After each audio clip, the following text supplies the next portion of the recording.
Good evening, one. Good evening, all. Good evening, everyone, everywhere. And welcome to Grid Vision's Wednesday night top split coverage live from virtual Michigan International Speedway. I'm Joe LaCastro, joined up here in the booth by Sheldon Atkins and down in the truck by Austin Derbyshire. And we have got 100 sweet laps of NASCAR racing coming to you live over the iRacing service and over Twitch live into your eye holes. How about that, Sheldon? It directly into the eye holes, like directly into the eye holes. Like, are we? Pow, pow. We're bypassing the iris, the ball, and everything, just going straight through the eye hole. Yep, you got it. So I'm getting skull fucked by racing night. All right, hell yeah, let's go. Yeah, 2 miles of Michigan. This track right here, man. This is gonna be some of the most intense white knuckle racing that we're gonna see all season long here at the next gen car in the Cup Series. The draft is going to be everything. It's going to be kind of like a mini Daytona Talladega, but with one car getting a breakaway to the front and everybody else is going to be charging for it. And just get ready to see some crazy stuff all the way through the race from the initial start onward. I like crazy stuff. Looking forward to it. In terms of keys to the race, though, how crazy can they get? Well, you saw me last night in A-Open. And you saw firsthand how important the side draft is, but not just the side draft. The draft itself, I could sit here and say the draft is going to be key to everything, but that's the most boring BS take I could possibly make because there's a lot more to it than just that. Side draft's going to be everything. Dirty air is going to be huge. You can force cars to wash up the track because there's not a lot of banking here. It's not like Daytona or Talladega where everybody kind of locks behind each other. Right. You're going to want to use the air. You're going to want to be ang. You're going to bend that to your will every second of every lap. Very good. Key number 2, always shoot for the top. I realized last night in my race that if you're going to the bottom, it's about a 25 to 35% chance of you actually being able to complete the pass. You need the guy up top to really screw up and decide that he's not going to side draft you. If you go to the top, though, you can pull that quarter panel, get a huge run built up all at the same time, and slingshot around the outside lane as well as pinch the guy down to the bottom and get away with it. So the top line definitely going to be what you want to utilize for passing if you want to make them efficient. And last but not least, we normally say to shy away from this, but here, since it is so difficult to make moves, so difficult to make passes, it's going to be full aggression all race. As soon as you pass somebody, that guy's going to try and slide under you, or he's going to try and take the top from you. It's going to be full aggression, restarts, everything. It's going to be difficult because it's impossible to get away from each other here. I like that nobody knows exactly how I watched each and every one of these keys come to light as I watched you lose the race last night. And so let's go on to the picks for the race, though, as we move on. I'm going to pick Sean Conklin. How about you? Oh, I'm sorry. You said Conklin. I almost took a nap there. Same pick every week. Come on, clean it up. I'm about to go Joseph Galata, though. I feel like that 98 machine is really going to be quick and scrappy here, especially a track where he can be aggressive. All right, sounds good. Down the truck, Derbyshire. Warman, the number 2. Quentin Warman currently the pole position sitter, so here we go. Yep, here we go. Speaking of which, Quentin Warman on the pole as we give you the grid right now. Number 1, Quentin Warman on the inside with Sean Conklin on the outside. Joseph starting out things in row number 2 with Raul Saraiva, Paul Bergoli in the 5th place spot with Roger Pierce in 6th. Daniel Nanny in 7th with Tommy Gossett in 8th. Richard Garcia in 9th and John Ballew in 10th. In 11th place, we got Chris Wilhite with Mohamed Amir starting 12th. 13th is going to be Noah Bitts with Johnny Baldridge in 14th. 15th position off the grid is going to be Rusty Plant with Nolan Hodgson in 16th. Starting 17th, going to be Derek Heitman with Brendan Meal to his outside in 18th. And rounding out the top 20 is going to be Joseph Gulata and Zach Range. After that, you've got Chris Pfeffer with Adam Garza in the 22nd spot. Jacob Wilkerson and Cody Johnson in the 24th. 25th, James Bomar and Tyler Luttrell in the 26th. 27th, James Holzer. 28th, Brendan Schmidt. 29th, J.R. Bomarima. And 30th, Maggie McGuire. 31st, we got Christopher Hill with Charles Wembley starting his outside in 32nd. 33rd is going to be Sean Anderson with Marcelo Quizada in 34th. 35th place is going to be Nick Olson with Justin Malillo in 36th. And then running out the 37-car field here tonight is going to be David Williams. A nice full field here, folks. We got guys lined up all the way back. It's a great-looking day for a race, too.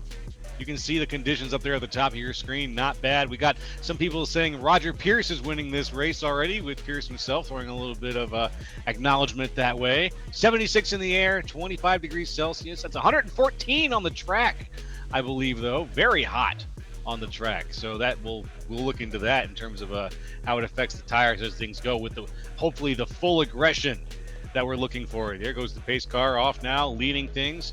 We're going to get things started as the lead lap, the last lap before we get started. Folks, I hope you're having an excellent day so far. Thanks for joining us for this race. Be sure to hit that follow button here on Twitch. We appreciate all your support, and we have got more racing content coming your way from Grid Vision all the time. So stay tuned for more, as usual. Also, somebody that's going to be starting a little bit behind the 8 ball here. Chris Pfeffer had a packet loss issue, just now getting connected to the session. Not sure if he's going to be able to get to the track in time to start this thing off. Might have to take that penalty by starting on pit road, but that might also be a lifesaver for him, though, because he was starting kind of deep in the field. Pfeffer would be one to keep your eyes on, though, because I've seen that man do some crazy things behind the wheel of these cars throughout the years. Nice. Okay, well, I'll have to do that for sure. I want to keep an eye on. If you've got a lead on someone, I want to know, because you've got the experience of having raced with some of these guys before and seen it. Darby, just so you know, the looks like Tommy Gossett is racing the 07 today just to spite you, he says. So there's a little bit of spite coming your way from Gossett. Looks like it's bouncing right off, and we're going to get things started here very shortly. Here. I mean, we aren't getting paid for this. We could literally just make his profile picture a wiener, couldn't we?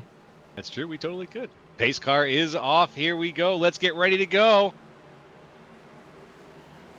And we are go, go, go on Grid Vision. And look at the fan out. Look at Joseph Square taking it all the way down to the bottom, just about a half a car length off the grass, 3 wide into turn 1. And he's going to be at a huge disadvantage here, but he's going to hook it down to the apron and still try to keep the gas in it. I haven't seen anybody pull this off once. Going to fall back in line here, but that was a bold move to start this thing off, and now it's back to Sean Conklin and Quentin Warman here on the back straightaway. Yeah, Conklin's on the outside right now. Just by a hair, he's got it. Now, this is the spot you said has got the speed. We'll see if it works for Conklin. He's got the angle right now, going around using that midline as best he can. Pierce right behind him in the Colby Gaming livery. Conklin out in front, though, still just by about a quarter panel. Side by side with the 84. Side by side down to 1 and 2. 3 wide now. Shooting the top is going to be Roger Pierce. Trying to set around the outside line, trying to get that momentum down the back straightaway. It looks like it's going to work in his favor, but not able to clear. Here comes Conklin with the side draft. Look at how much it pulls him back. No, Pierce is able to clear just in time before Conklin pulls it. Because Conklin was going for it, but just didn't time it right. Roger Pierce to the lead now, though. Pierce. See him slide way up the track here. Whoa! Not going to do that too much here. A little bit of contact now.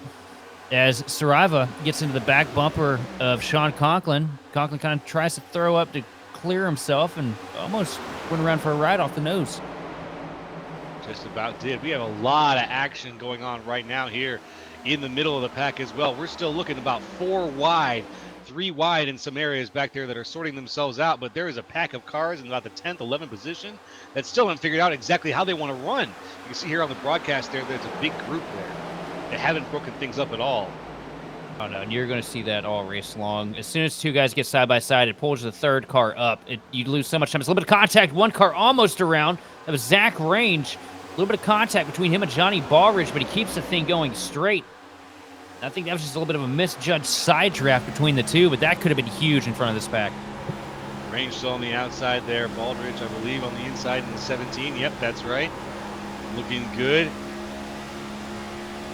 Range down the back straight. Into the 12. Hard! Into the 12. He's into Baldridge. Oh, cars around. Wreck going.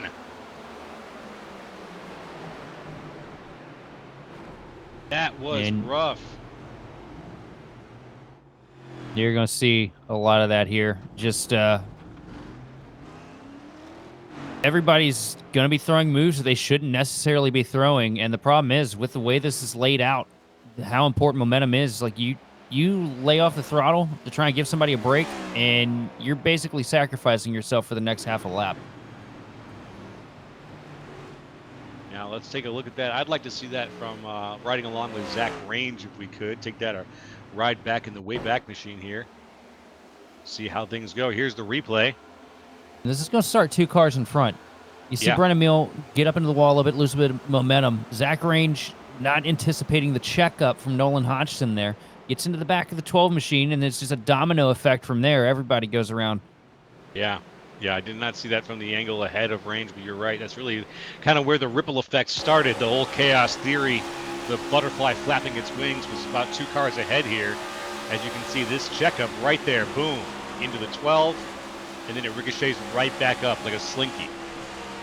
You see what Range is also trying.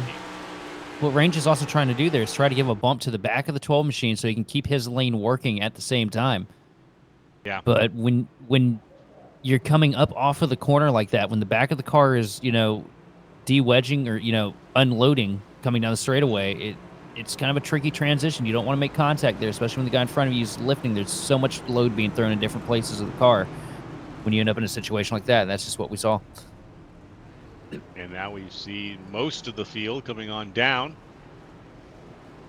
topping up a little bit. And off pit road first is going to be Roger Pierce, it looks like. Pierce winning the race off pit road, not bad. Saraiva currently out in the lead. Saraiva opting to stay out and, run a little bit of a deficit here in the fuel window. Keeps a handful of cars with him, though, as you see Garcia, Plant, and Wilhite also stayed out with him. Yeah, we got that nice little pack of 4 cars there at the front, and the only 4 cars there at the front that decided to stay out. Aside from the 2 that we have in the pits right now, Muhammad Omir and Johnny Baldridge are still back there. I'll tell you what, this is a great opportunity for Chris Pfeffer a little bit further in the back of the pack, sitting in 32nd place right now, missed the start, was in danger of going a lap down if things played out the way they were going. But that quick caution, going to help that 66 machine catch back up to the pack at the tail end of the field. He's got all kinds of strategy options he can pull here as well. That 66 machine is going to be fun to keep an eye craned to throughout the day because, spent a little bit of time with him on one sim back in the day, and Chris Pfeffer is definitely a world-class talent here. Well, we've got a chance to see him go around in this arena. You've already said is going to have some. There's going to be some action here, and we've got a little bit of a taste of that already. Wreck number 1 happening on 7. Christopher Hill, though, falling to the back. Did he get a black flag on that? Yeah. And also one that we also totally missed in our pre-race coverage, but the name was mentioned, albeit briefly.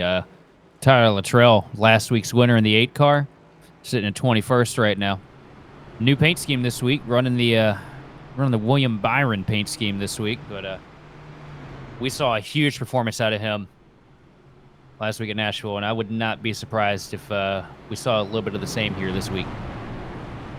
He put some real heat under it then. He's got the heat to bring to this week. The question still remains. Now the lights are off of the pace car. We're going to get things started here. Lap 7 of 100. So we still got a ways to go. We're on the back stretch right now, getting ready to get going.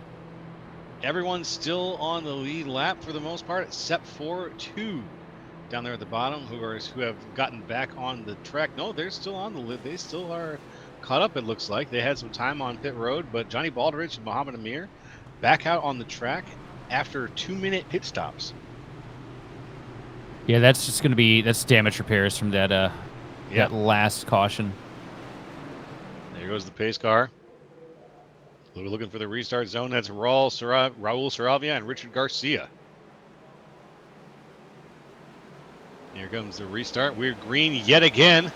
And there they go. Really good start there from Saraiva, excuse me. Good start from Saraiva, but really good start for Garcia. Was able to time it well enough to be able to get himself ducked down in line for second, not having to fight for scraps here as we see almost 4-wide progression coming out turn 2 for third place. As Plant takes the rough end of the bargain here, losing a handful of spots through the first corner. Chris Wilhite, big mover here, though, going to take up a couple spots here and pull Roger Pierce with him here to the front. Warman down on the inside was one of those group of 4 who was trying to get that third place spot. He fell back into 7th as a result of that. Still a lot of action back there in the 8th, 9th, 10th place spots. Battles for those positions are still going on. Up at the front, things have strung out just a little bit more.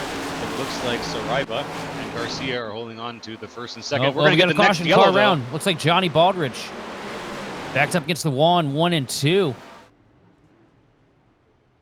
Unfortunate situation already for Baldridge, fresh out after having repaired. This has got to be a 1-2 punch. My guess is this might be the thing that knocks him out for a good while now, if not for the rest of the night. Let's see. Doesn't look like he got too much damage off the deal. But he That's tries fair. to thread down here. This right here is just a case of 2 guys paying attention to what's directly in front of them. Okay. Trying to fight for the same bit of real estate, not knowing that they were both fighting for it. You see Johnny was tucked up a little bit behind the 18 machine of Barbarema, makes a last-second dive down to the middle at the same time. Don't think Brandon Schmidt was noticing that Johnny was diving down there and just gets up into the quarter panel, a little bit of contact. Yeah.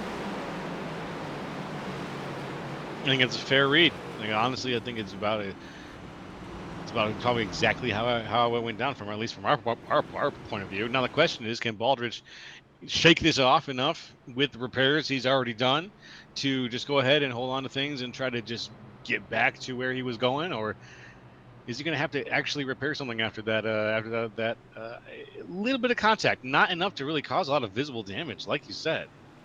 You know, I mean, he's still got that right front fender torn up from that first incident, so Yeah. Johnny's definitely going to want to take this opportunity to come down pit road, pull out the fenders, get the car straightened back out, you know, maybe slap a little bit of duct tape and some Bondo on that lockered hood, and it should be good to go from then on. But also after 2 big slides like that, I wouldn't be surprised to see him come down and take 4 tires, because if he didn't take 4 on that first incident, he's definitely going to want them now. Yeah, that's a good way to. It's a good time to do it. Baldridge right now toward the back as we look up at the front, where it is still Raul Saraiva's race. Driving out of Brazil today, with Garcia in second, Wilhite in third, Pearson fourth. It's been a yellow-filled early race here, folks. We're on lap 11 of 100. If you got a pick for tonight's race, though, based on what you've been seeing so far, go ahead and pop it over into the Twitch chat. We'd love to be able to see what you folks are thinking and bring that up. Well, I might highlight some of the ones that pop up and see if maybe you agree with our takes on it. Maybe you don't. My pick is going to be the pace car. It's Hey, looking pretty good week out there in the front. He looks like he's going to get it this week.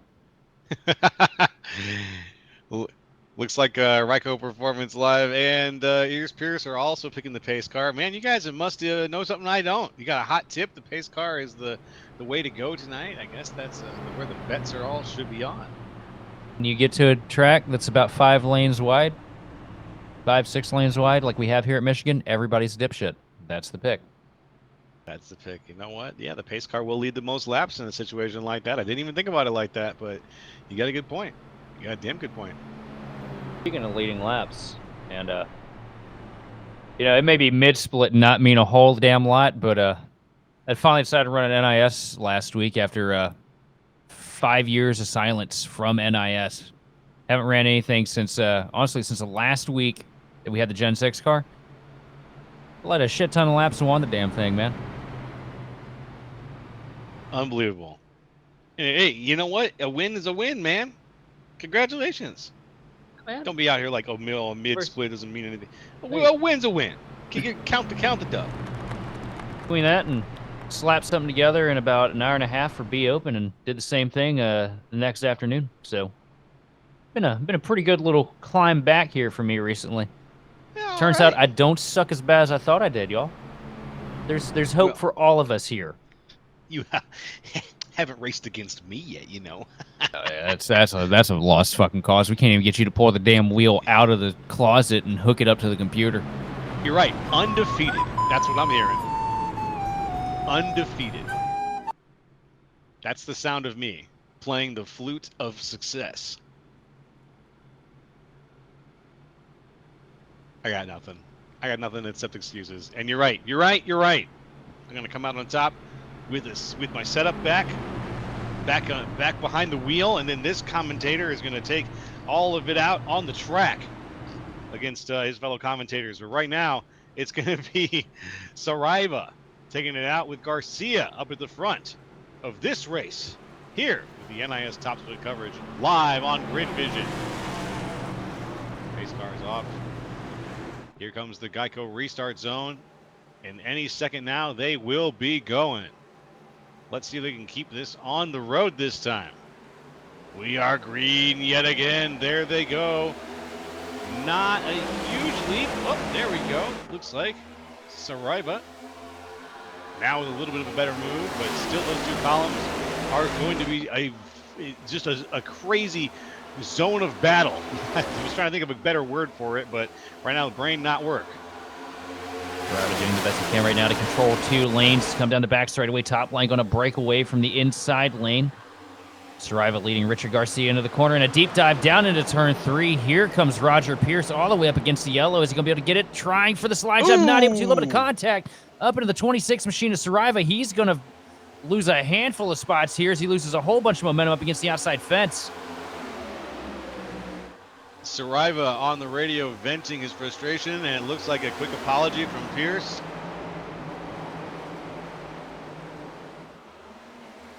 Trying his best here. That was a hell of a move, but it did result in some unfortunate contact there. Thankfully, Saraiva able to hold on to things and keep things straight here. Everybody saw that, realized that was as close as they wanted to get to the next yellow. For Saraiva, though, all the corners on the car look like they're in the right position. Maybe a little bit of a crease on the right front fender, but he should be good to go here.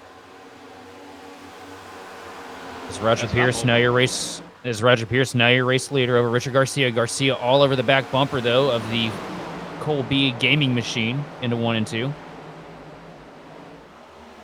As we have a Hornet's nest of cars here, and Sean Conklin stuck in the middle of it, right behind Derek Heitman. Yeesh. Not what I want to see. He's kind of getting held up a little bit by Holzer. Here comes Joseph Square to the inside of Holzer with a deep dive into 3.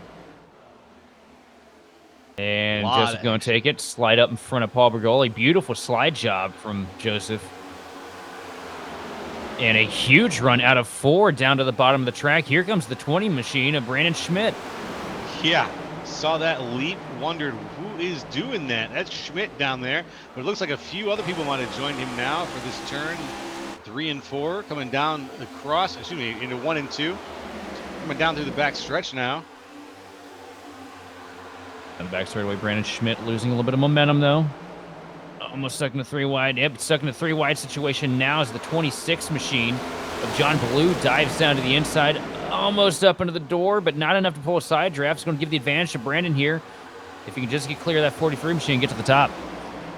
So we got more 3 wide action further up the field right now. A handful of the Victor 1 machines. It breaks up Yes. just as soon as we mention it.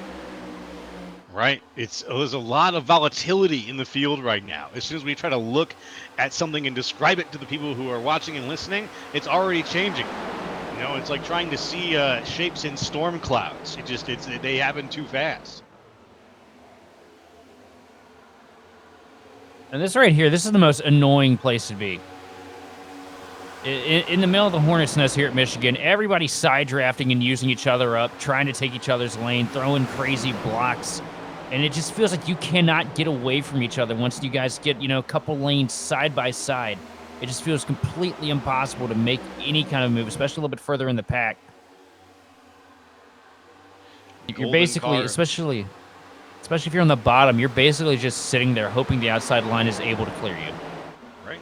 Yeah. Until then, you're screwed. Well, it's kind of what we're seeing here.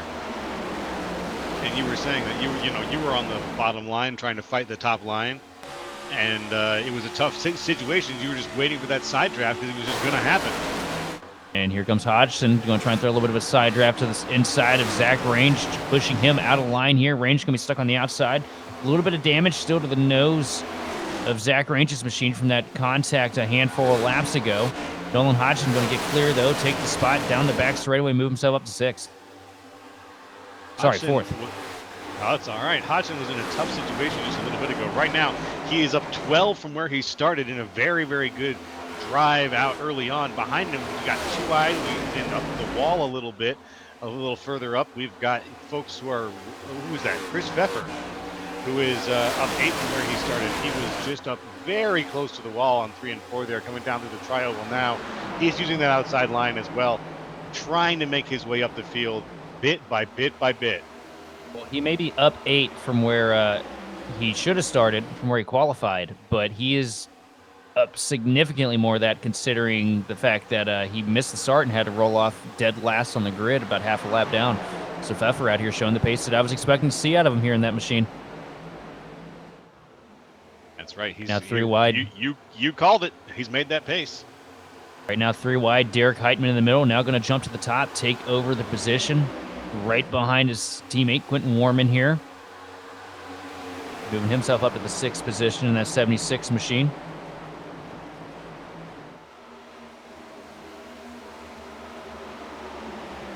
So Pfeffer, previous winner here on our NiS broadcasting, so just multiple reasons to keep your eye on my old pal here.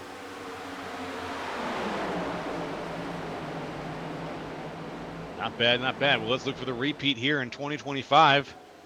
See if a few years later he can bring us some of that talent and grace us here. And he's so far so good, as he is right up into the back of Range.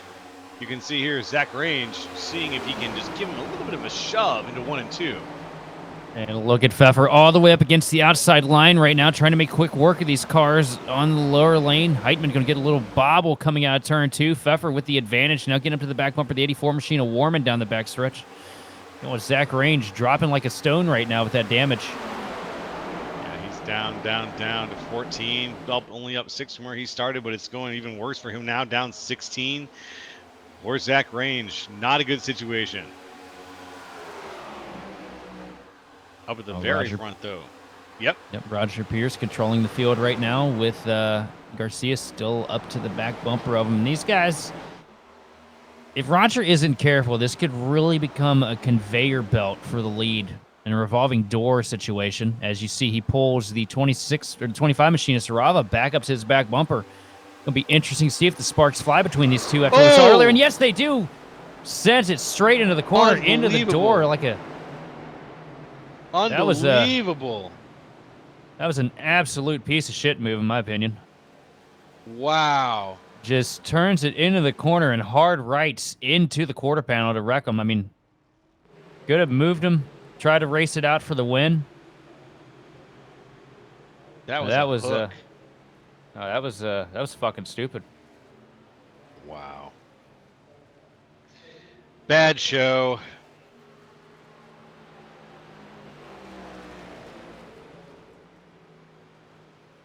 Yeah, that's not good. Not a very good showing there.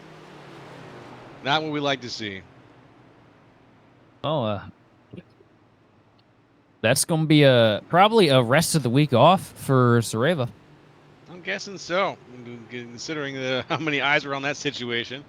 As unfortunately, Roger Pierce's front left tire now is doing the hokey pokey as he tries to drive down and probably throw it down pit road. Normally, I'm not one to like throw judgment out, but I mean, well, I'm allowed to here now. So the main thing I got to wonder is like, you're sitting there, you're going for the lead, you're about to pass the guy that wrecked the hell out of you. Isn't that the best mess? No, we're just gonna turn right and total both our cars and roll around with 65 horsepower for the rest of the day like a bunch of dipshits.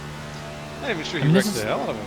You know, it was just yeah, he sent it right in there. You see him turn the wheel to the right and go straight. I mean, that's as plain as day. Well, we got that right here from every angle we could possibly catch it from. I've seen some dumb shit up here.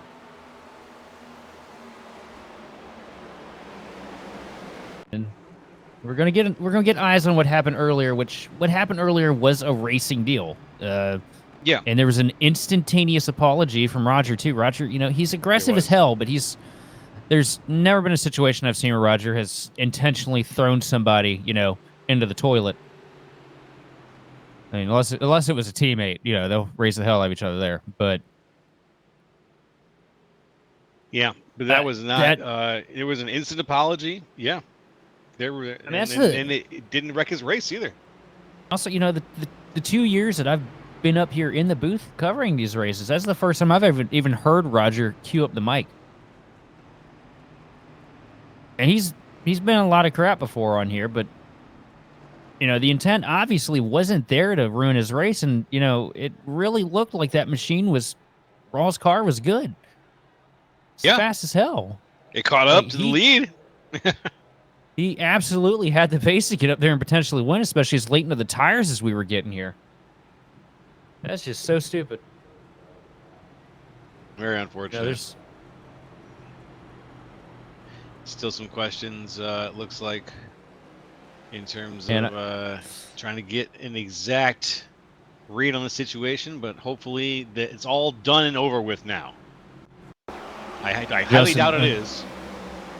Yeah, here we go. This is what happened earlier. This is the earlier incident. You see Roger sending it down, trying to pull a slider, slides up a little bit. Roger makes a small mistake there. And everybody's good. Just a little bit of contact. The 25 machine, you know, loses a handful of spots. But all these cars that he's stuck behind right now, he was fast enough to carve his way through, which really impressive, the pace out of that machine to be able to get up there and do that. And then he just takes it and goes into 3, blows his load, and wrecks a whole bunch of shit.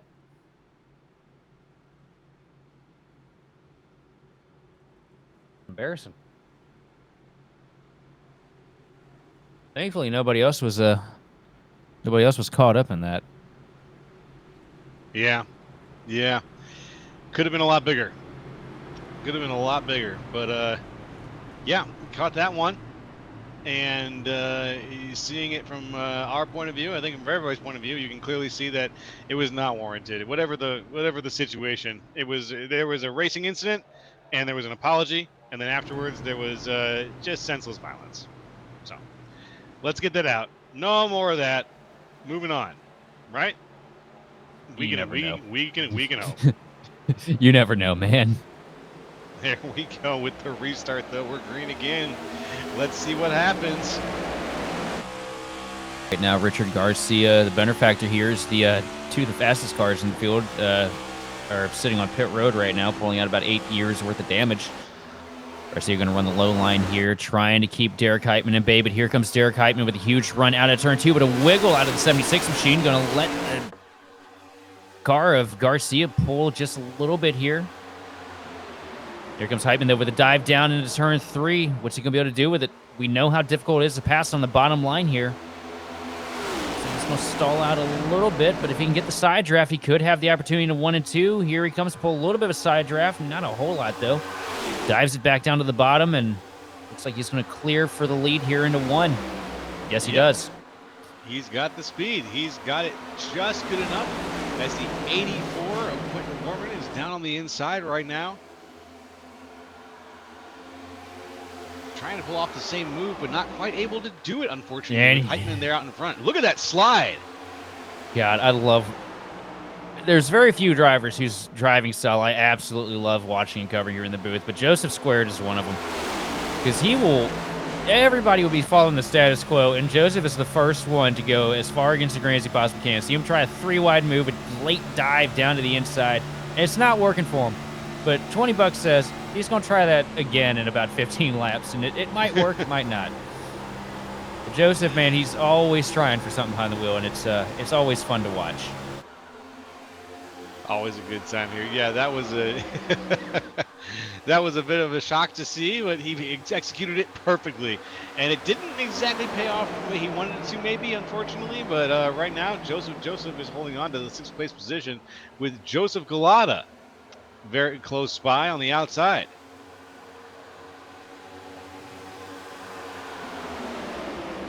Heitman still out in front.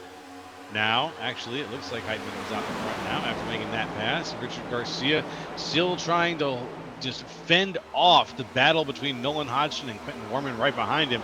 But Hodgson and Warman, I don't know if Hodgson is setting up to make this pass yet. I think he's just kind of holding on to this position. Might be saving just a little bit, but out here in the front, you got to stay aggressive like you pointed out earlier. That aggression is going to pay off. And I don't know. We'll see.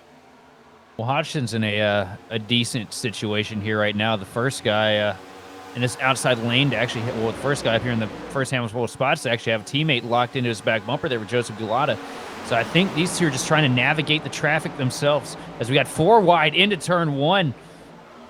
Paul Bergoli all the way up against the outside line. Here comes the 22 machine, a little bit of contact with the 30. Oh, and that was almost an incident, but going to tuck in line behind. Still 3 wide down the backstretch as they start to double themselves out here. These 3 wide situations quickly turning 4 wide and then 3 back again and then 2. Again, the volatility is very, very high here tonight at Michigan, folks. It has been a hell of a race so far, but so far the battle has been on the track. We've seen some rivalries flare, and I bet we're going to see some more of that potentially. Also interesting to me is, I mentioned Pfeffer a little bit earlier, and he opted to go all the way to the tail end of the field again, take an extra stab down pit road to try and get some more fuel in it. And he's running all the way up against the fence right now, already back up to 24th. So we look at a battle for the lead now. Joseph Gulata up against the outside lane here, going to try and get the run down the front stretch to get past Heitman. And it looks like it's going to work. Heitman going to try to slide back in line, but Garcia was there. Going to have to come back down to the bottom. But Joseph Gulata, 32 laps in, your race leader. Pretty good switch up there. Gulata up 18 places from where he started. Yeah, out there by himself right now a little bit. But he's got a car length ahead of Heitman. At least a car length, maybe 2 at this point. They ain't going to last till the end of the back straightaway. I can tell you that much at least. No, Heitman's getting a hell of a push right now. This lead is going to be really tough to maintain. Much less increase. Makes me nervous. I'm going to be running this Friday night. And what I was in last night was nowhere near as competitive as what I'm looking at here. I hope that everybody in whatever split I end up is throwing the brakes on a little more. Brakes do seem to be a bit of an essential situation here in Michigan, especially when... Oh, 3 wide, almost contact there in third.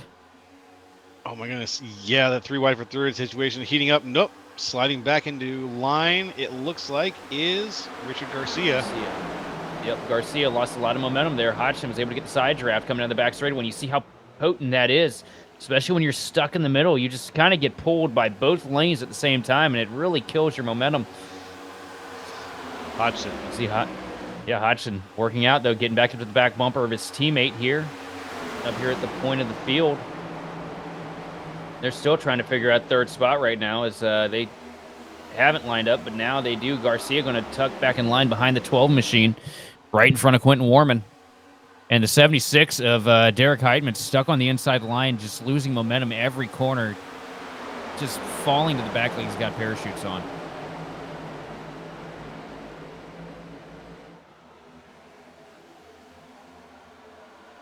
Garcia sliding around a little bit, moving up between the two lines. Not really sure where he was going to settle at first. Now he's settling on the outside line. Looking good for third place. Up in second, it's Nolan Hodgson.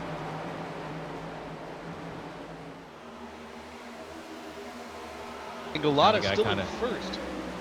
Now the guy that's kind of caught in the sucker hole is Quentin Warman, sitting on the bottom. Going to find a hole to get back up there and clear, though, in front of Joseph Squared. And going to go right back down to the bottom.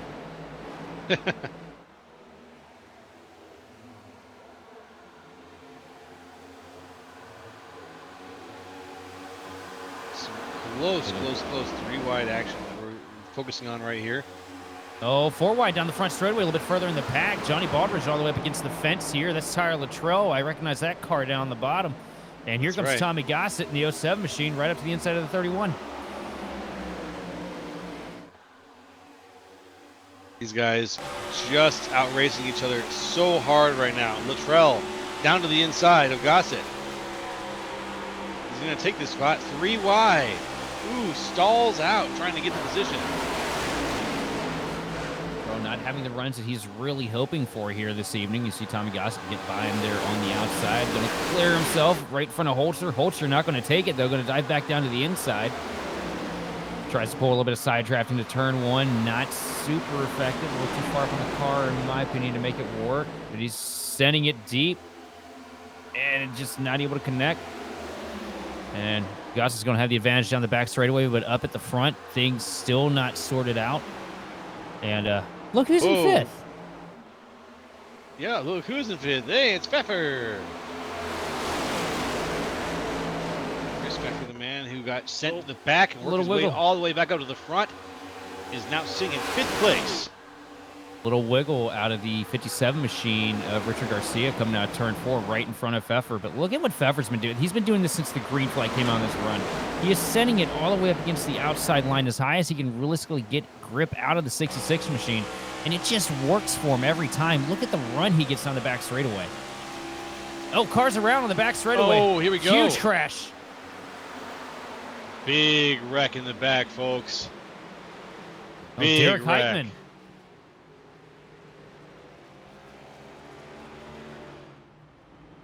And these are the cars that we were covering a little bit ago. That's right. Not even a lap, realistically. Let's take a look and see what happened here. Go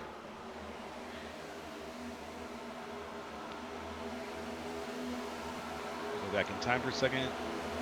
Take a look. Oh. Looks like the 43 machine and the 24. Charles Wembley and Jacob Wilkerson make a little bit of contact coming out of turn 2. Shoots the 24 up the track. That gets into the core pound of the 31 machine. And then the domino effect plays out. And that's what finishes off Derek Heitman. Yep. Just sends him off. Not much you can do at that point. Don't even see it coming. I'm wondering about Heitman, too, because he looks like he got slammed in the left front tire pretty hard. Oh, man. No bits gets into the left front tire on Heitman's machine. But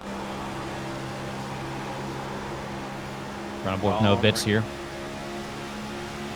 On the back straightaway. Sees part and thinks he can find his way through it. Unfortunately, not able to.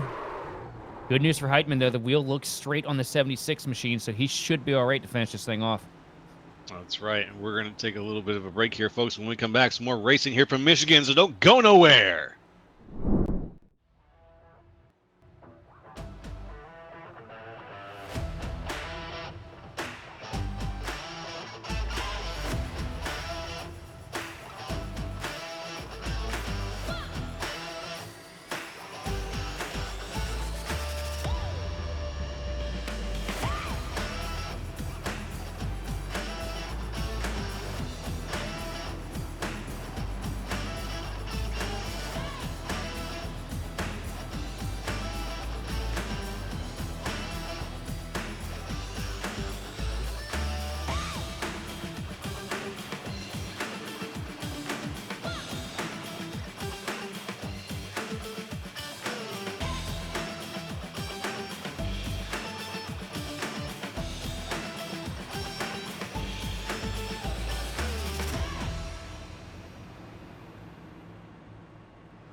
Racing isn't easy, but experiencing it is.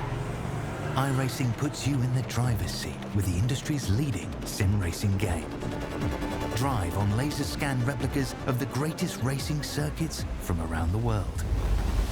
Go head-to-head against other drivers chosen by skill-based matchmaking to ensure competitive racing at every level. Compete across all your favorite series. In officially licensed cars, engineered to deliver the most accurate driving experience possible.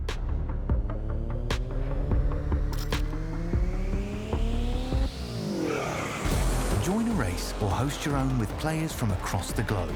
Race against the computer or in a league with friends. Feel the thrill behind the wheel. Visit iRacing.com.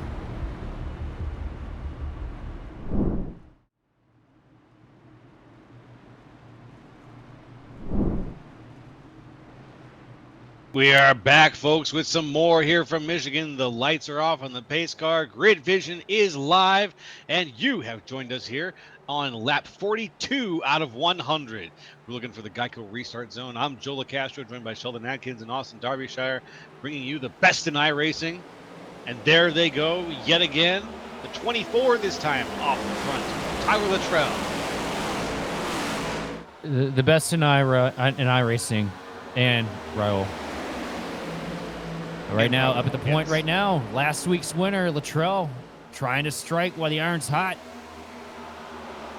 Got the lead there under caution, leading it right now down the back straightaway over Joseph Gulata.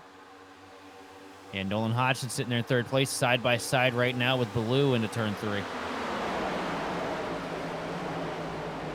Baloo up 7 from where he's started. This is a pretty good pack right now. This pack of 4 up here at the front. These guys holding on to it. Hodgson's doing a pretty good job holding off of Warman. Warman is just bouncing around, trying to find a way to get around him. But these guys know they've gone through enough yellows so far. They want to get at least halfway through the race without having another one to have to worry about. But we'll see, because as we know in NASCAR, yellows tend to breed yellows. Absolutely. Right now, Gulata in point. Oh, Joseph Square just about sent the 8 machine of Garza around coming out of turn 2. Great save out of the EPI machine of Garza to keep that thing pointing in the right direction. And here comes Pfeffer. Well. Here comes Pfeffer up into the fence.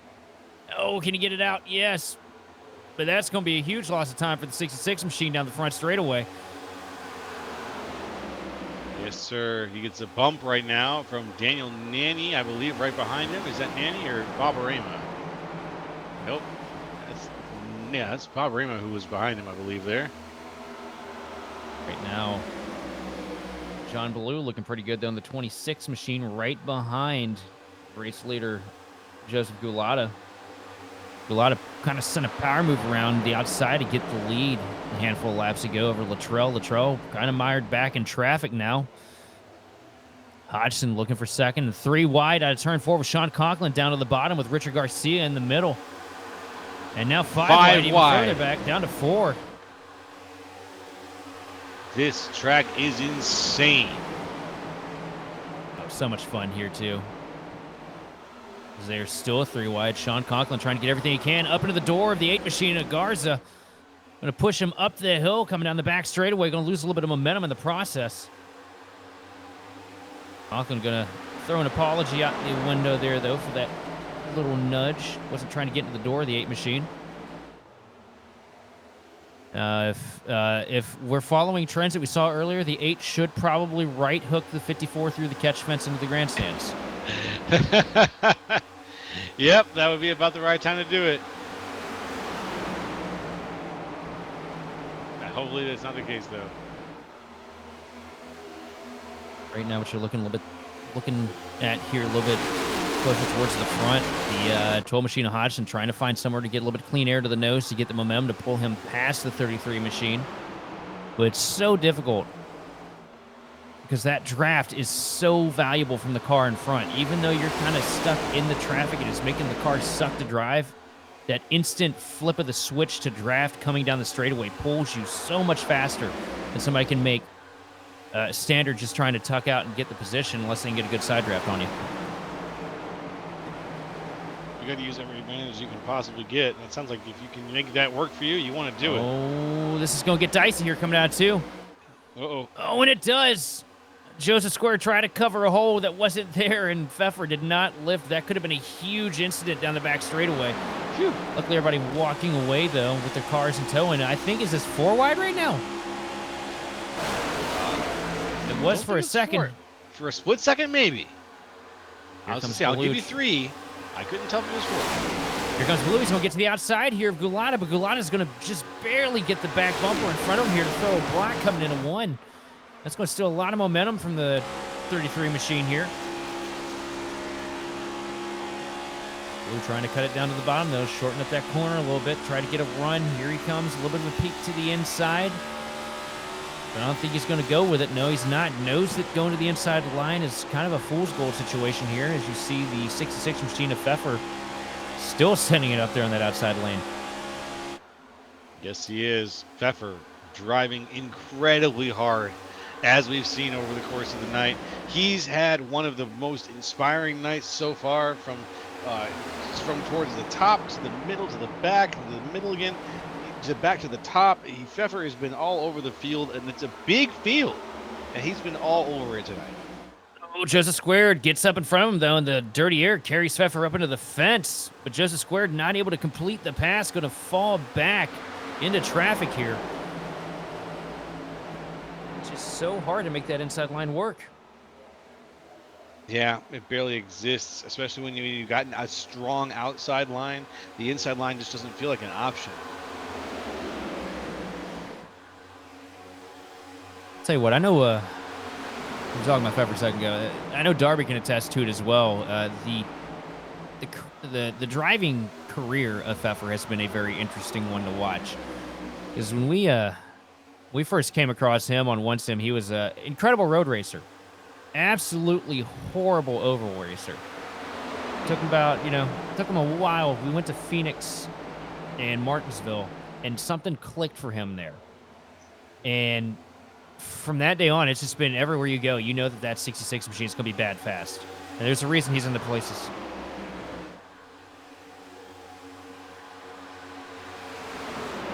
Also, before he was on iRacing and, in our group over with One Sim way back in the day, he was one of the top drivers on Gran Turismo.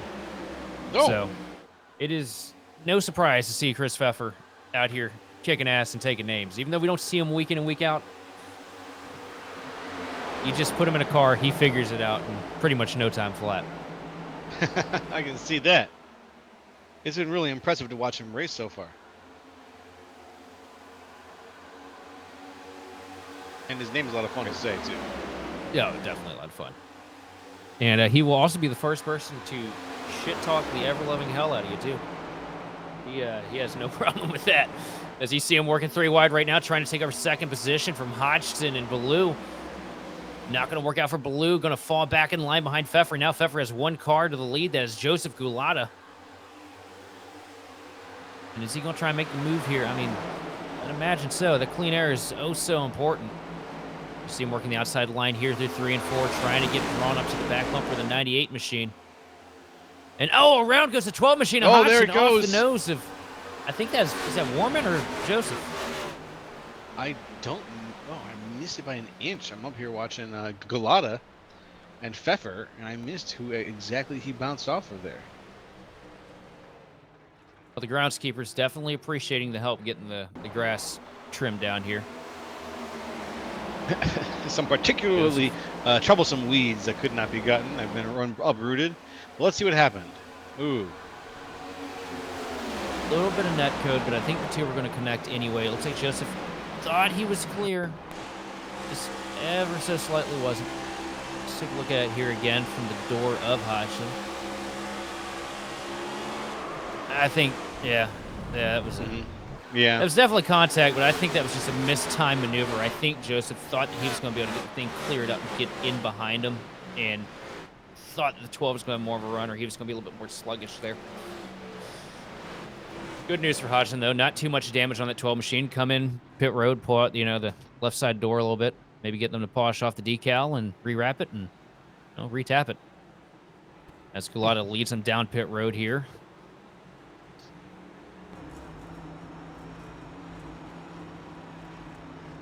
believe that this will be the last required pit stop of the evening.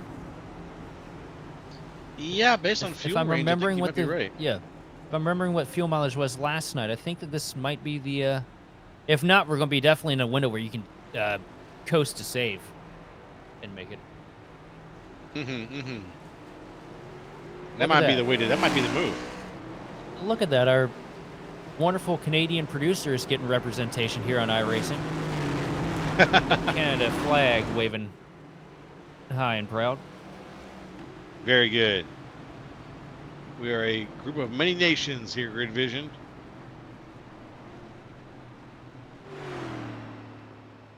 We just keep them around for the syrup. Yum yum. Sweet Canadian maple syrup. I haven't had a proper maple syrup in ages.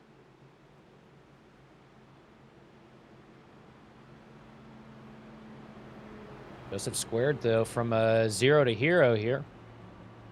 Caution kind of working out in his favor as he takes the lead. On a bit of a strategy call, a bit of a gamble here for the 20 machine. Always the contrarian, and we get to see it in full effect yet again.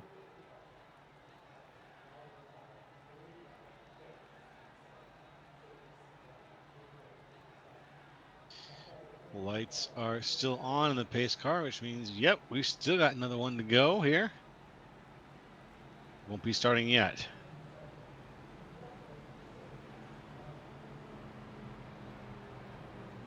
As things stand, if we were to continue this race exactly as the way it sits right now, you would have Joseph walking away with this with a +2 in terms of exactly where he started this race. He actually had a really good start to this race. Started in about 3rd place, and now he's sitting in what 1st. 2 minus 3 equals is 1. Yeah, you're right.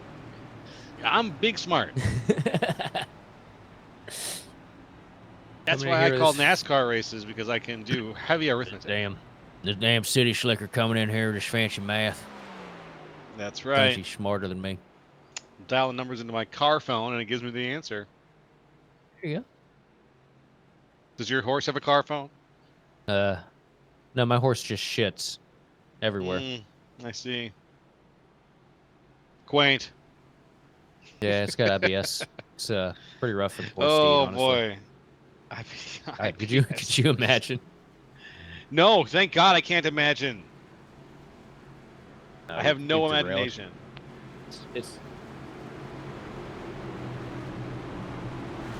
Alrighty. 10-4, Darby. 10-4 to that. Pace car is going to be going off any second here, folks. We're coming back around through 3 and 4, looking for the restart here. There he goes. Our race's current race lap leader, the pace car, is out. Here we go with Joseph and Joseph Galata leading things off here as we get going yet again. Joseph all the way down to the bottom, trying to break the draft here. Gonna help a whole lot, but he's definitely gonna be clear coming into 1. Here's a question. Don't think he took tires. It's going to be interesting to see what happens with that 20 machine through 1 and 2 as you see him slide up the track here right in front of the 98 machine of Gulata. And here comes Gulata up to the back bumper with a huge push to get the 20 machine rolling down the back straightaway. Down the inside. All over the place on the back straightaway. Not a crash, but damn well should have been. As the 3 wide action dropping down to 2 wide here, a little bit closer to the front. Swore some cars are out of control there, but no, we were in good shape still. And for the lead. It's a battle for the lead. Joseph Galata down to the inside of Joseph squared, pulls the side draft perfectly, and executes a slingshot into turn 1. Joseph Galata didn't take him much time to get back up to the point. Very good spot to be in. Let's see how long he can hold on to that position as Joseph and Channing Balu sit very, very close to 3rd place. Wondering exactly who's going to come out on top in this little mini battle here. One car all the way up against the fence through 3 and 4. But he was losing. It looks like the 43 machine. Yeah, I think it might have been. There at the front, Galata still doing pretty good, holding them off with his, well, not really seriously holding him off. He's driving just a very good line, and is the only person who's in the bubble right now is Channing Baloo. Baloo? Baloo. Baloo. Thank you. Yeah. Channing Baloo. Sorry about that, Channing. I want to get it right. Channing Baloo. Channing is right now holding on to second place really, really well, considering what's going on behind him. He's got so much peer pressure behind him. Drive that car a little bit harder to catch up, make that pass for first, but he's holding on to second like a champ and using what momentum he's getting from those guys behind him. Just slide right up in second. Again, let's see if he can make any more of a pass there and maybe challenge for first.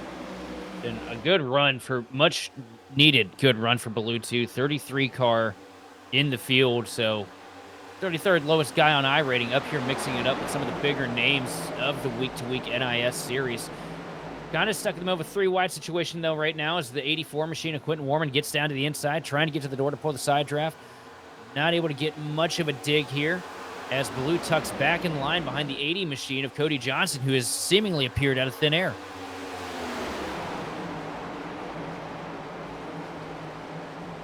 Look at this line of cars here, this 3-wide situation. Oh, resolving back into 2-wide as the 84 tucks back in.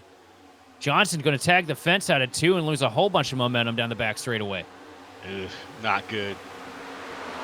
Here comes Baloo side by side, though, now with the 8 machine of Garza. Garza working the middle lane, now stuck in the sucker hole here as the 84 machine of Warman comes into his door.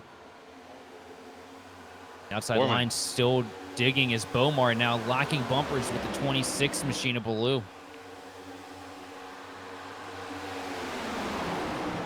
And Baloo is doing his best to hold on. He's got a little bit of damage there on the front right still.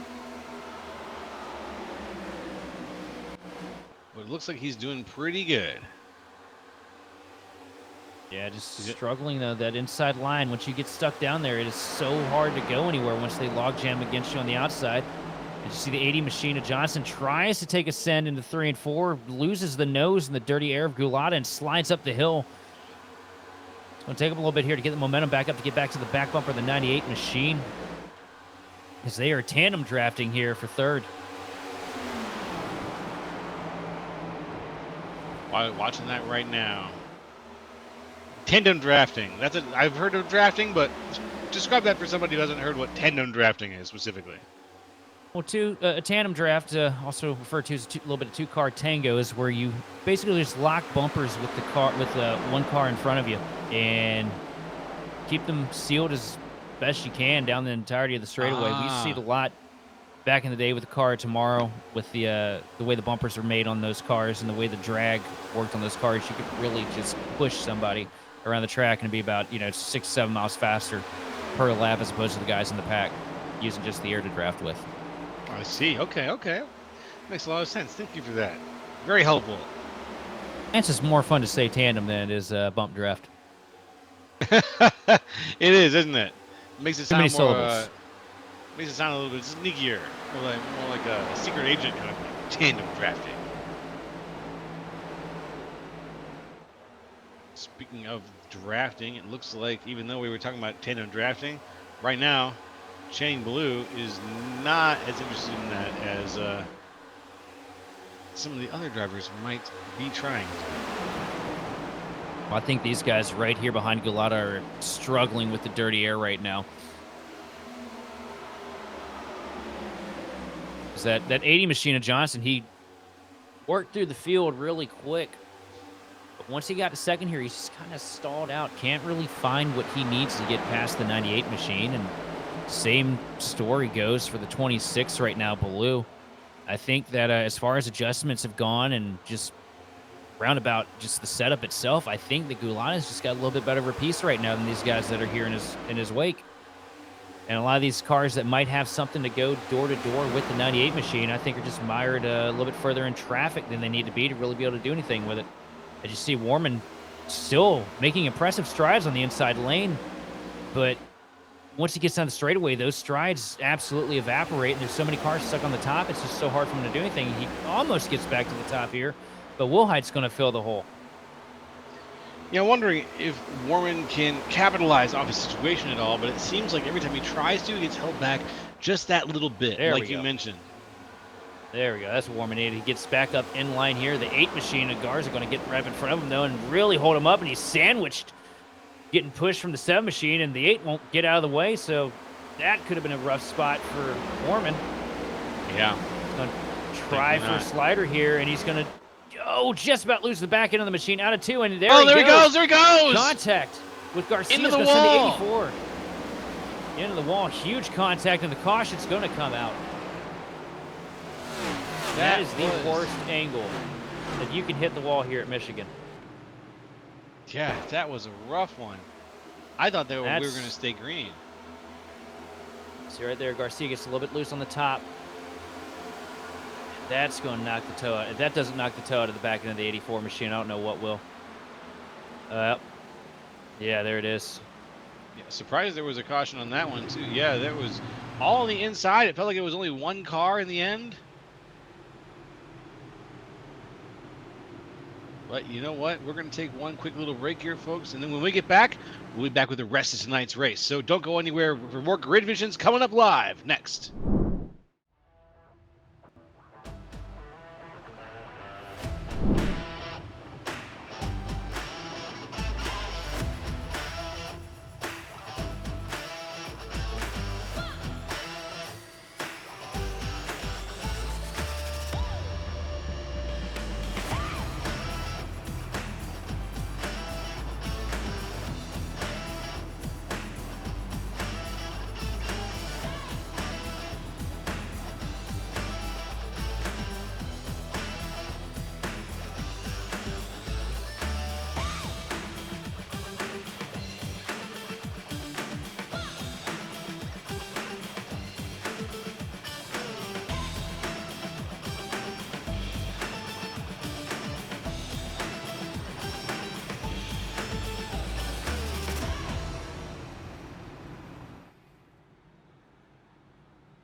Racing isn't easy, but experiencing it is.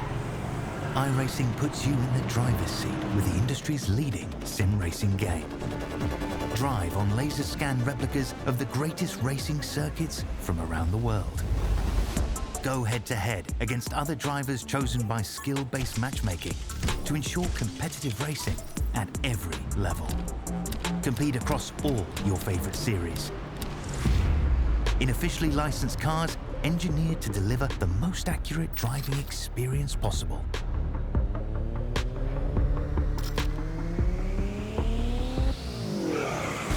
Join a race or host your own with players from across the globe. Race against the computer or in a league with friends. Feel the thrill behind the wheel. Visit iRacing.com.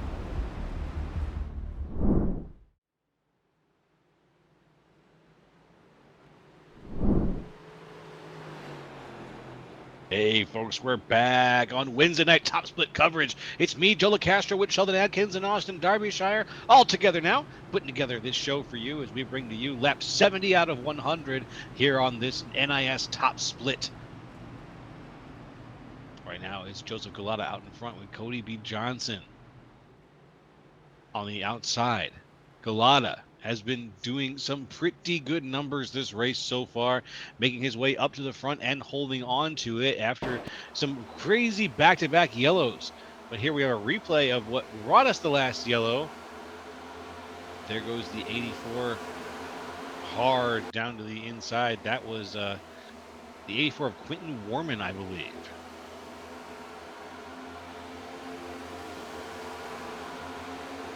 Back to present day.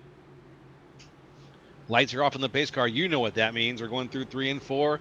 We're going to light it up here very, very soon. So thank you for joining us, folks. Be sure to smash that follow button and stick around for more. We've got all kinds of fun, good stuff here on Grid Vision all the time. There goes the pace car. Any second now, that flag is going to fly, and they are going to be going. There we go. We're green yet again. A huge struggle on the outside lane there. The 80 Machine of Johnston does not get through the gears clean. It's going to open the door. Blue to get back up there to the outside line. But that could have been a really risky situation there with the outside line checking up as much as it did. Yeah, it did check up, but it was one of those things where the margin was just enough that it didn't quite ripple further than it needed to. And now everyone's racing. It's all over with. So let's shake it off and just try to keep it straight.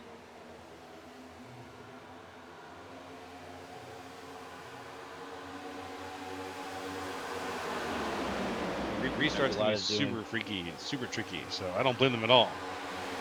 Last night in the A Open I ran, all the cautions we got were on the restarts. It was hell. Oh man. Gulata doing everything he can though to try and keep these Hornets at bay. Got 4 wide, a little bit of contact. Paul Bergoli gets bounced off of by Joseph Squared there. That was almost a huge wreck into turn 3. That 4 wide situation is going to pop back up here and there again and again and again as this race goes on. We've already seen it at least 5 times in the last, 50 laps here, 60 laps. I wouldn't be surprised if we see more 4 wide situations popping up.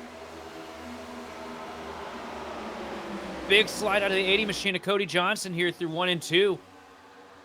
Up against the fence, just about lost the back end of that machine. Does a great job pedaling it back in the right direction, though.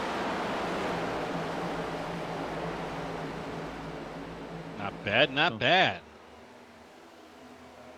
Try to send it around the top here to get a little bit of momentum. Here comes Bomar, though. Impressive run for him this evening.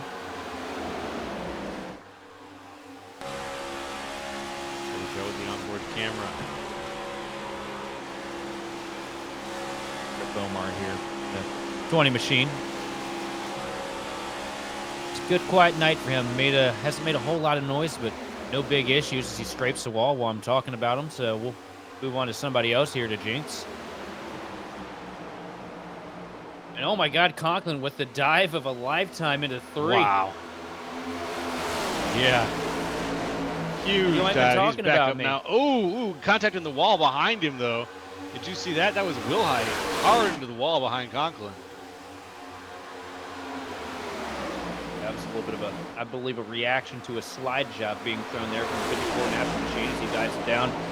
Through 1 and 2, a little bit of 3 wide action. Gars are going to back out of it, almost into the 7 Machine. And Will Hyde up into the fence goes Bomar. But the draft pulling so strong, Bomar was knocking down the fence out of turn 2, and it didn't matter. He was still able to pull on Conklin.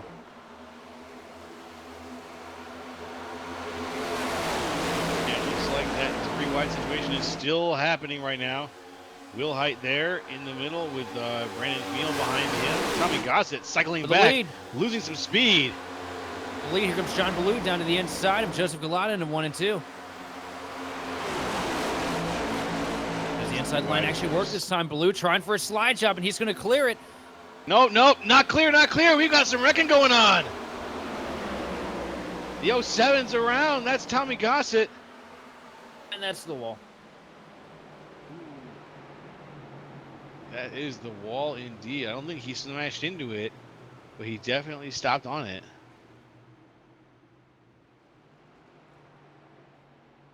Let's see what happened from a few points of view here. In the way back machine, we got some eyes on the situation. Slides up into the door of the 7 Machine at Will Height. And round she goes.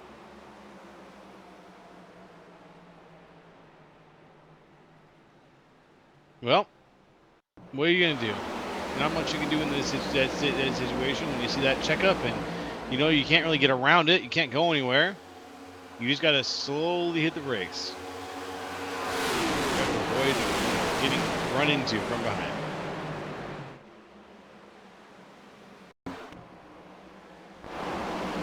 Taking a look here from a different angle. Oof.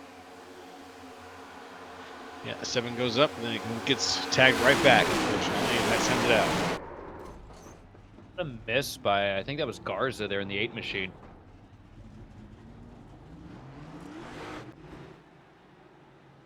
There you go down pit road.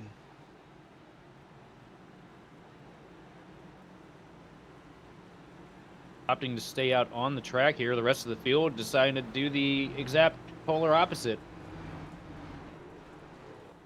He's got Barbarema and Anderson and Olsen with him, so Mm-hmm. a couple guys staying out there on that strategy.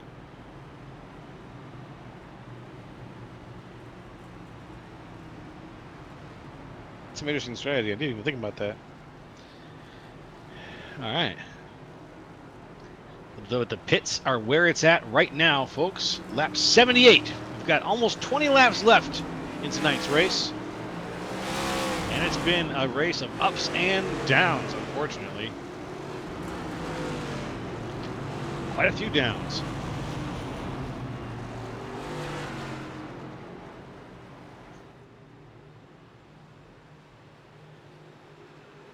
Right now, though, everything's evening out. Once again, we're going to get these guys back on the track.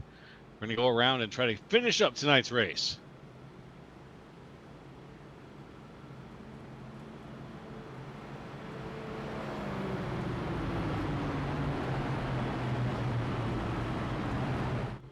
Let's see what they've got. Up at the front, Channing Ballou leads today's race currently. J.R. Bobarema in second.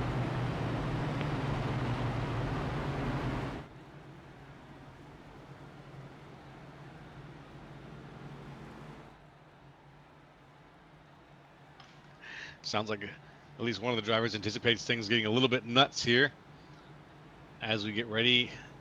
And it looks like they're going to do one last lap here. The lights are going to go off in the pace car any second. There they go. And we are going to get back to racing.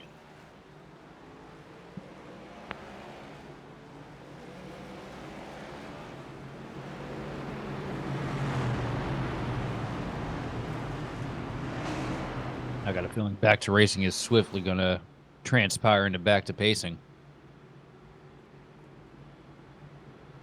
Based on everything we've seen, as our producer happily refers to me as a harlot. Well, you got to go talk like that? You got to go put that negative energy on us? They're going to keep wrecking. I know we got a lot of drivers in chat here.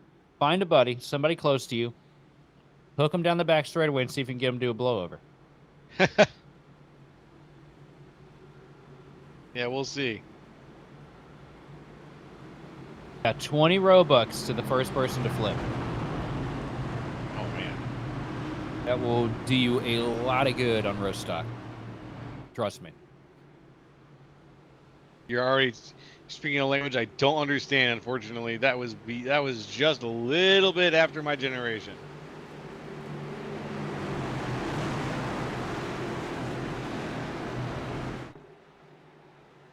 There goes the pace car, though.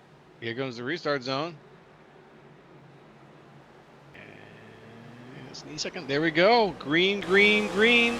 Channing Ballou out in front. Sean Anderson behind him. And J.R. Bomarima in third. Oh, Nick Olsen with a little bit of contact with the 18 machine of Barbarema down to 1 and 2.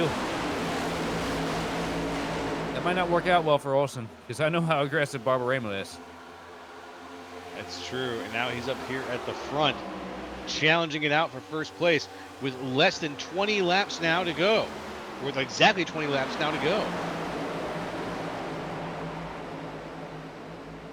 Here's the question, is Ballou able to hang on to it here to get this win? He's had the pace to be the second place car pretty much all night long. The 26 machine definitely been stout. How's he going to handle in the clean air, especially on older stuff? You see him with a mirror full of JR Barbarema, and that right there would be enough for me to take the damn thing on pit road and park it. Yeah, well, that's a coin flip kind of situation here for him, I guess. You would park it, but if he's driving it, he's driving it. Oh, it's just JR kind of scares the living hell out of me. Well, I guess he scares me too a little bit, because if it scares you, it should definitely scare me. And side by side, here comes JR Barbarema down to the inside on the front straightaway, pulling a little bit of a side draft. And bringing the 12 machine of Nolan Hodgson along with him. And JR Barbarema, now your race leader. I have the hiccups. Shit. It's all right. It's all right. Take a moment. You can cure those as Barbarema takes that lead. Cody Johnson. Oh, bunch of cars down the hill, down the back straightaway. We're still green. Is We're there still a deer green. back there or something? Oh, well, there's the deer. It's Baldridge. Oh, no.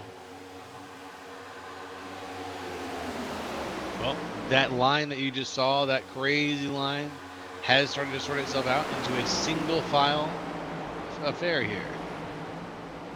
Still heating up for the lead here. Cody Johnson trying to use the outside line to get a tuck to the back bumper. The 18 machine of Barbarema. Down the back straightaway, bumper to bumper here into turn 3. Is Cody going to try and send him into the corner? Nope, he's going to send it in a little too deep, though. Go to that outside line. All the way up into the gray, and I just don't see where that's going to help him. And it's not going to lose the nose a little bit.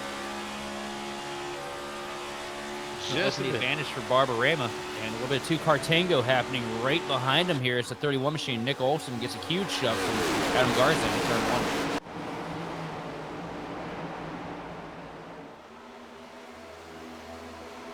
Everything seems to be in this weird state of semi-calm at the very, very front of this race now. Nope, a move is happening right as I say that, of course. Big bomb from Adam Garza.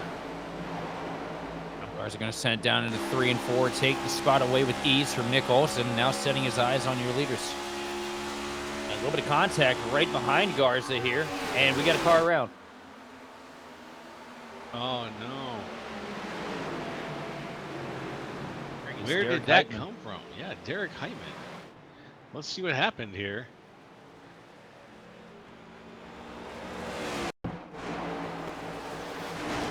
Heitman. Yeah, goes right in the middle. Oh. Tell what happened there. If he just got loose or if he had a slight bit of help from Holster. Yeah, a little bit of contact, maybe. A little brush of contact.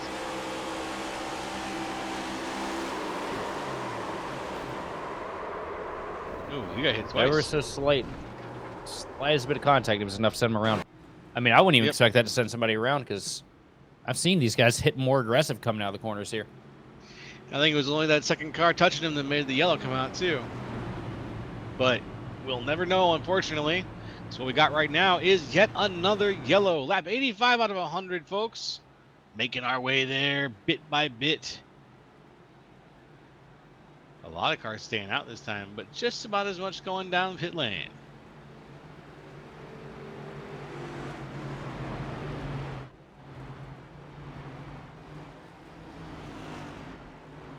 Out at the front of the race right now, things are switching up just ever so slightly. Cody B. Johnson leading the race with Adam Garza in second. Sean Anderson in third. James Bomar in fourth. And Joseph Galata in fifth.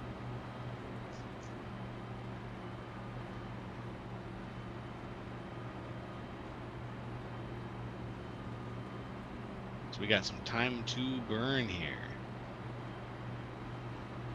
But not too much with the race ending very soon, relatively speaking. I mean, less than 15 laps at this point.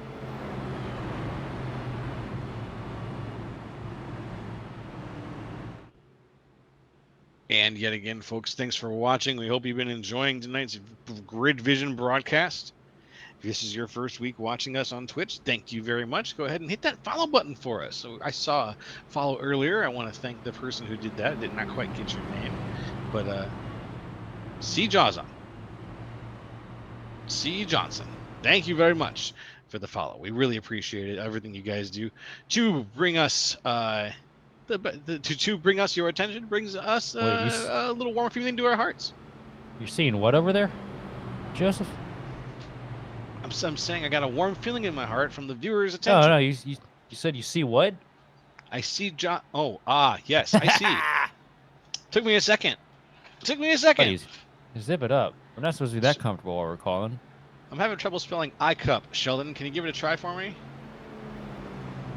No, I'm good. Okay. Fell for that all once, never again. right.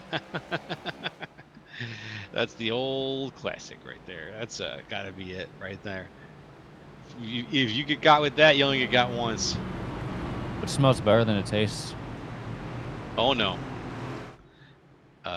What smells better than it tastes? A lot of things. I got. Yeah, give I me got- give me a description. What's something you think smells better than it tastes? Cheese. Salmon. Yes, salmon. The nose. What the fuck? Why was that so hard for you? The nose. Huh. Nose smells better You than it know, tastes. just try my best to just make sure that my answers are as accurate as possible. That's all. What were you thinking? I was trying to think of some kind of cheese. To be honest. Probably the Fermunda for you. Gorgonzola.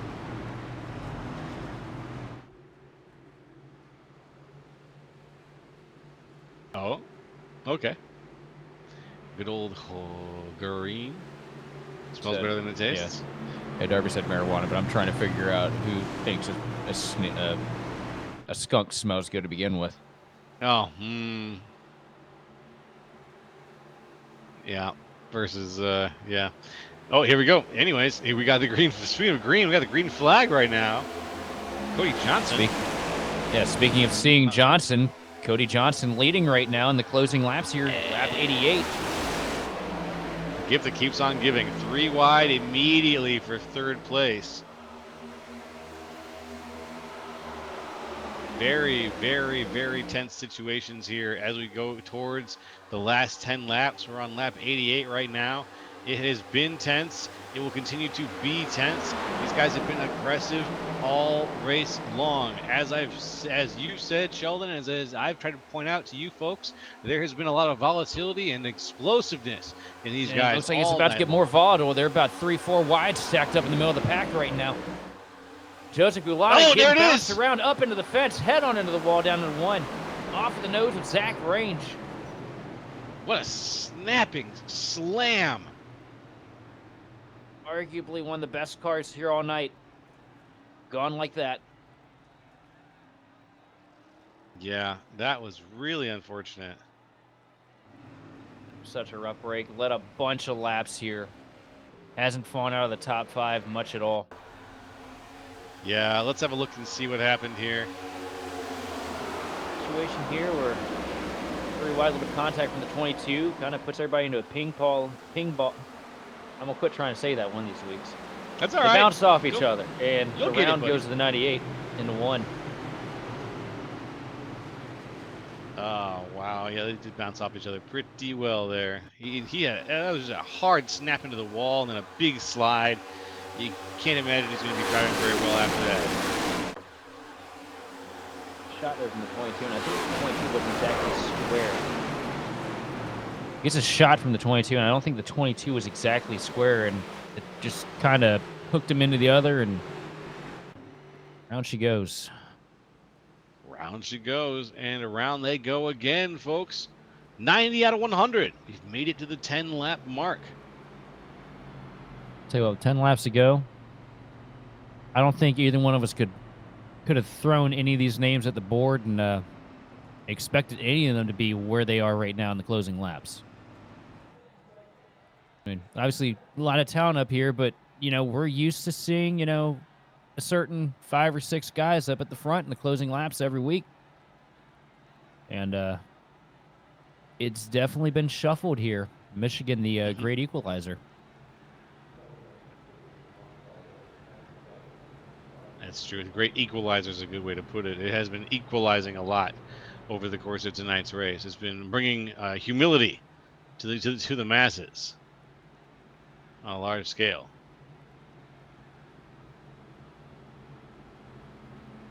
If they do finish the way they do, we get we get an easy break tonight because I don't think any of these guys have our Discord channel for interviews.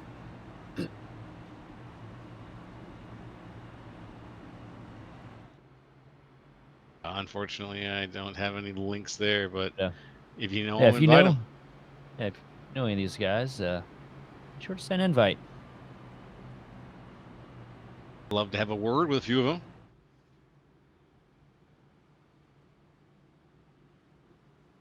As we see, the lights are still on the pace car, so we're going to go around again after this one.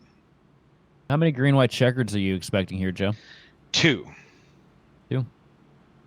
Two green white checkers officially. Darby's answer is yes. I should have just said too. yes as well. Because really, I couldn't tell you how many. Maybe 3 before you get to that pity one, or they're just like, you just finish the race.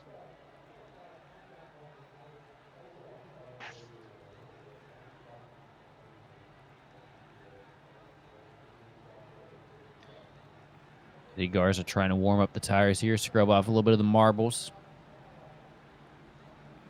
Might be the only one doing it, trying to get his car into the best possible position for this restart.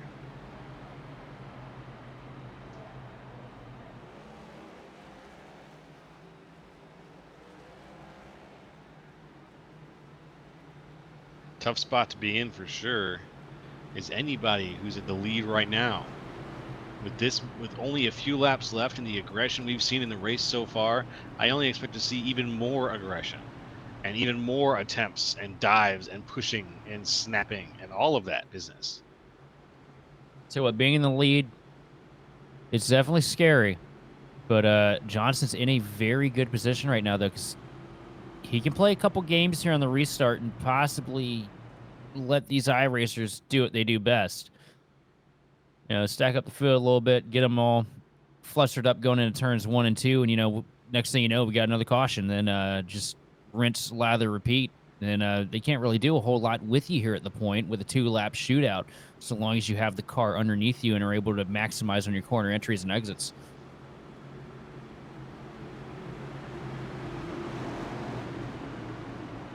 Whatever can be done will be done here. The last 8 laps to go. Well, it'll be 7 when we come to the line.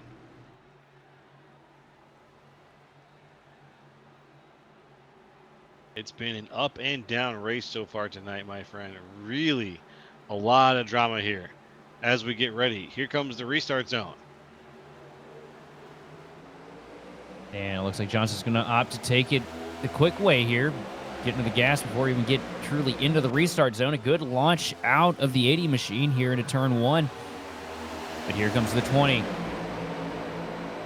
All over the back bumper is Bomar. Here comes the 22 machine of Hill down to the bottom in 1 and 2. Sliding up the track, though, not going to be able to get it down. Just about loses it coming out of turn 2, but able to keep it straight down the back stretch. We got 2 cars around on the back straightaway. Almost made it. It's like Holzer and Olsen go around on the back straightaway there. You know, Holzer in the 17 machine.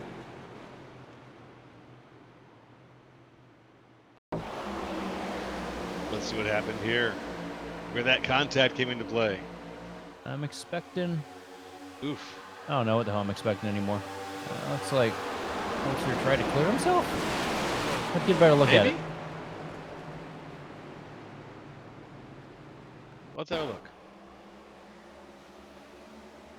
Working up there against the outside line. I don't know. It looks like he tapped the wall a little bit coming out too and just shotgunned it down the track. That's one way to put it. I was just thinking about that. But yeah, let's see it here. Holzer. Oh, it looks like he was trying to avoid the incident in front of him. And there just wasn't a hole for him to avoid it.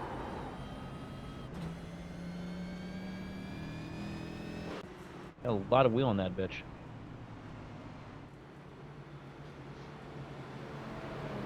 The lights are still on. We got another lap or two to go, folks. Thanks for sticking around. Know it's been a lot of cautions here, but we're going to see this through to the end. And another caution or two as well, probably. And another caution or two, probably. Also, Don't turns jinx out that's actually the '08 machine of Cody Johnson. He just got his numbers on upside down on the roof.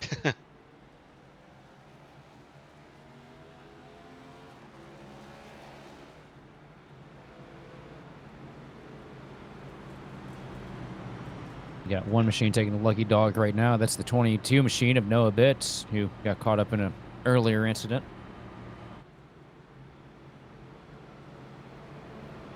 And it looks like we've only lost a handful of cars over the race tonight, folks. A lot of guys staying on the field. We've had a few wrecks here and there, but with the 37 car field, that's to be expected. We still have about 35, 30-ish cars. They're still doing really, really good tonight. And we're going to bring you the end of tonight's race here.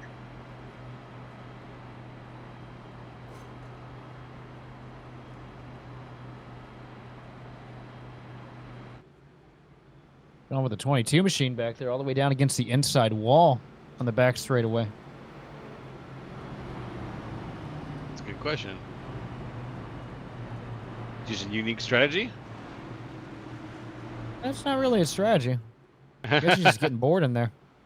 Yeah, probably it.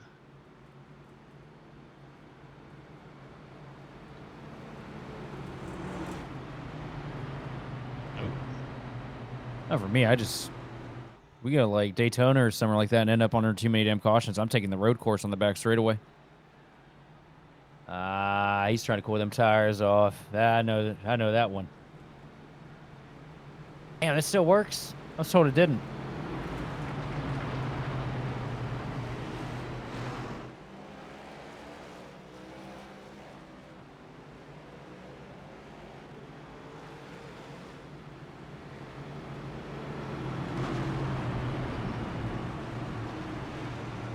Yeah, it's we're hearing scrubbing your tires is a banned action. Is that correct? Oh, crossing over between the road and the apron. Well, yeah, it's because the transition between that, the way it works out, it basically heats your tires better than just standard weaving. You'll see that at Martinsville. Everybody will run the curbing on their out lap at Martinsville for qualifying, and then just run a rocket lap for their final. Gotcha. There's like, when I went there like last year or 2 years ago, it was like 3/10 of a second you could gain by just pumping the tire pressures up like that.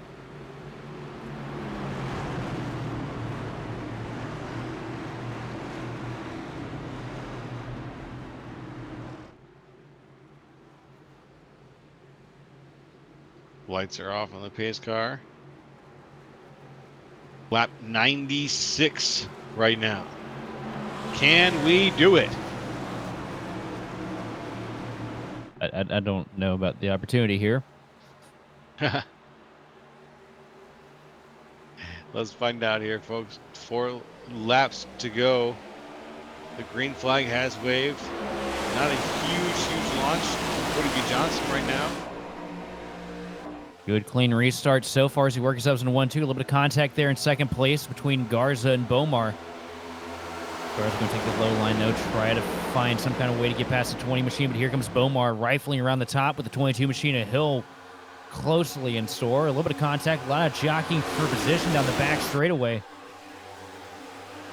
It's almost impossible to keep up with where everybody's going. So much movement through the field right now. Yeah, it's really shuffling. Through 3 out of turn 4 to take 3 laps to go. Cody Johnson still your leader. Here comes Hill with a deep dive down to the bottom to cut the apron. Going to lose a lot of momentum in the process because here comes Bomar pulling Garza. Very close. Very, very close. This race has been an intense one, and it continues to be. As up here at the front, Cody Johnson's holding off Bomar. Bomar is holding off Chris Matthew. Oh, we got one around. Huge crash on the back straightaway. Couple cars spinning. Huge impact to the inside wall for the 24 machine. Wow. Yeah. Holy crap! Yeah, this was a Tony Hawk game. That would have been a hell of a combo. Let's get the gyro cam out, brother. Down the back straightaway.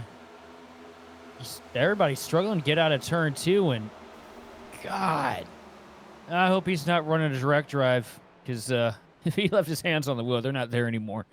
Down the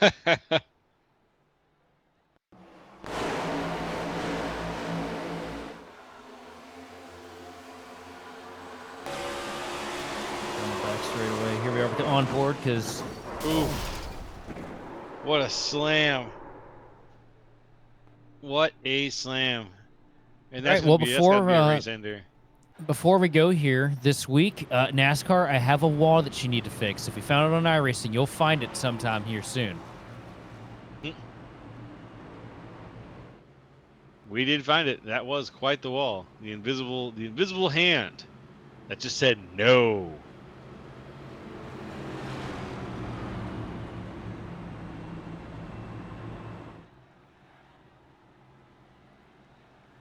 And we are on the first green-white checkered situation here, folks.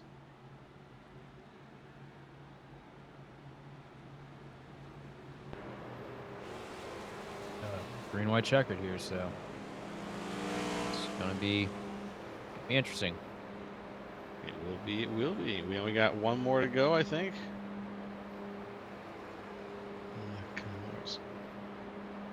No, they're gonna have. We got two more to go. It looks like.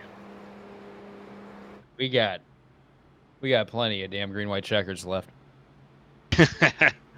Yeah, I think we're gonna probably have at least one more. These guys are really chomping at the bit. Unfortunately. You know, Cody was just hoping to get the thing around one more time, take the white flag, and call it a day. I think we all wanted to. After this race, people are going to be exhausted with all the yellows they've been having to deal with and all the dodging each other. They just want to get off their feet. Or I guess if they've been sitting down, get back on their feet, stretch a little bit. You don't stand up when you drive? Yes, my unbuilt rig is a standing driving rig that I do 150 laps in while I'm just standing straight up. Okay, good. Yep, just what I need, right? No, it's like a lawn chair, like the Silver Crowns. And then you gotta. So the real meta for this sim is you gotta be standing, and then all of your pedals need to be load cell pedals. Oh, even better. Yeah. Gas, throttle, brake, clutch. Hell, put load cells on your shifters too. Load cells for all. I like it. That's the new way. And there go the lights in the pace car, which means we're going to go around one last time before we get things started here. Or get things ended. Green-white checkered number 1 here at Michigan.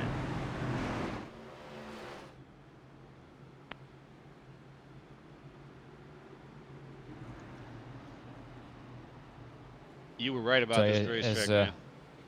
As intense as this place is, I hope that I hope the changes coming in the off season make it a little more possible for these guys to kind of separate themselves. This has been just a massive hodgepodge of some cars ending up in places that they shouldn't end up, and it's been a little too much on the end of chaos.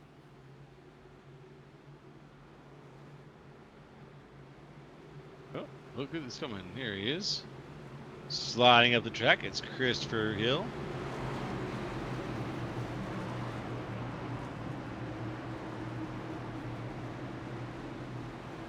Hey, look, Cody's got his hands full, because I'm noticing a lot of these cars up front here are all running for the same team. Bunch of PBR machines out here with the Race EPI stickers on the side. The black, white, and Dayglow yellow. Well, if they're coordinating against him, it's going to be a hard-fought battle to win, but he's proven so far that he's been a capable warrior. So let's see what he can do right now. Cody Johnson. And a huge block already. Garza throws a massive block on Luttrell coming through the try over there and almost gets himself sent around. 3 wide, a little bit further back here for 3rd place. And here comes a huge block from Cody Johnson down to Hill into 1 and 2. Hill's going to get a little loose, backpedal it up the track a little bit. No, Conklin is around down the back straightaway. That's green, white, checkered number 2. When Conklin is done. Ooh.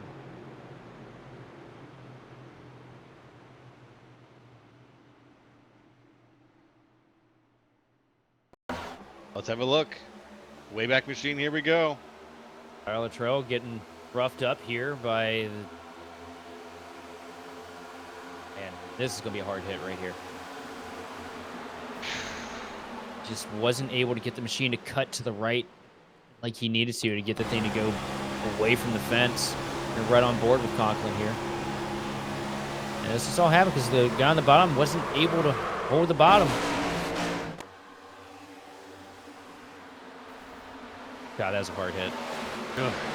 Crunch. And a terrible end to, I mean, what we know is a good car. We've seen how fast these Ryko machines are every time. Especially with Sean Conklin on the wheel. Not the result he wanted tonight after getting mired in traffic. No, not the result I wanted to see either. As a pick of Sean Conklin was, I was trying to go with the good old Kyle Westwood trick where I pick him every week. But I think I'm going to curse him if I do that. So I'm going to stop this week immediately. On board with Luttrell. There was just nowhere that Luttrell could go. Baloo gave him absolutely no room through 1 and 2 and just kept miring him up the track like there wasn't another car up there. And I could see that, yeah. Horrendous.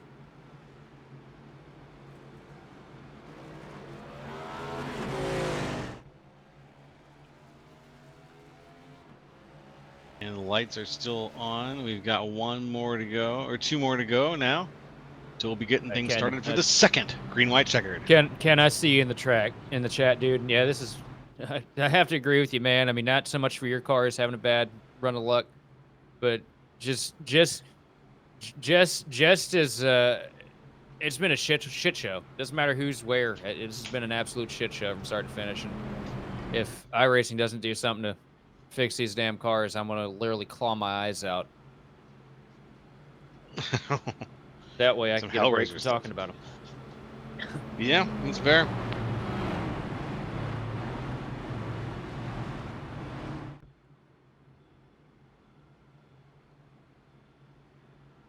Well, let's see how far we make it this time. Oop, somebody just decided to say, I'm out of here.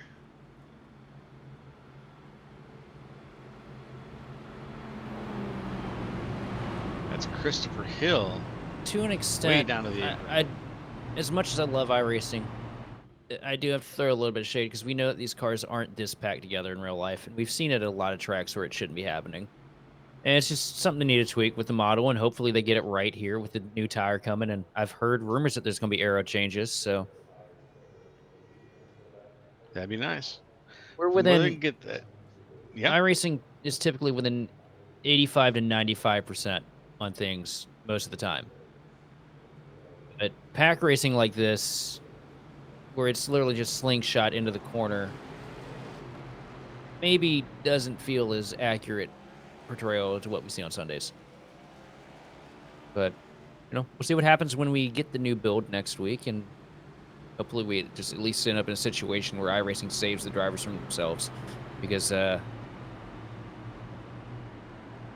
these races are getting a little too long some of these nights. Yeah, getting a little long in the tooth. I'm sitting over here buck-toothed as shit at this point. Yeah. I'm stretching a little bit, I gotta admit. Got my standing desk up.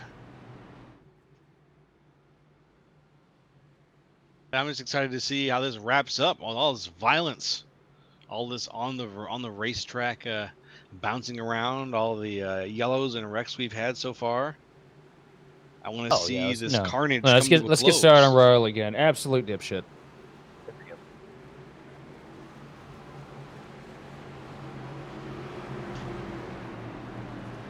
I got a lot to rant about after this one. It's going to be a cold beer kind of night. Roger that. Yeah, I wish I had one myself. I'd join you in that rant, or at least want to hear you out. My heart goes out to Roger Pierce. That's all I got to say. Yeah, it feels like we got the short end of the stick tonight. Up at the front, Hill and Johnson are door to door as we get ready to get started here. And PBR are going to hold up the second row here. Green flag in the air. Cody Johnson getting a really good launch over Hill down into the tri-oval.